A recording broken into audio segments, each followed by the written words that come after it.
1 tumbler உளுந்து, 1/4 tumbler பச்சரிசி, ரெண்டுத்தையும் ஒரு 1/2 மணி நேரம் நம்ம ஊற வச்சு மிக்சியில் நம்ம அரைச்சிட்டு வந்தாச்சு.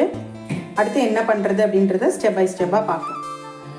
இந்த மாவை நல்லா நம்ம இந்த மாதிரி அடித்து நம்ம பிசைஞ்சிட்டோம் அப்படின்னாவே நல்லா சாஃப்டாக இருக்கும் வடை. இன்னொரு விஷயம் என்னென்னா, நம்ம சோடா உப்பு எதுவுமே நம்ம ஆட் பண்ண போகிறதில்ல. அது நல்லா ஃப்ளெக்சிபிளாக வந்துடும். நான் காட்டுறேன் பாருங்கள். 3 வெங்காயம் நம்ம சின்ன சின்னதாக கட் பண்ணதை நம்ம இதோட ஆட் பண்ணிட்டோம்.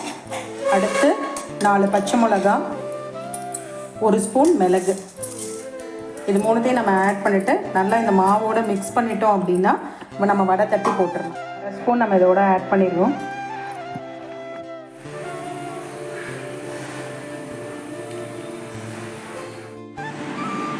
கிராமத்து ஸ்டைலில் நம்ம ஒரு வடை செஞ்சுருக்கோம். இதில் நம்ம சோடா உப்பு எதுவுமே நம்ம ஆட் பண்ணல. வெறுமனே உளுந்து, பச்சரிசி இதை மட்டுமே நம்ம ஊற வச்சு நம்ம செஞ்சுருக்கோம். வடை பாருங்கள் எவ்வளோ நல்லா சாஃப்டாக பந்தாக வந்திருக்கு.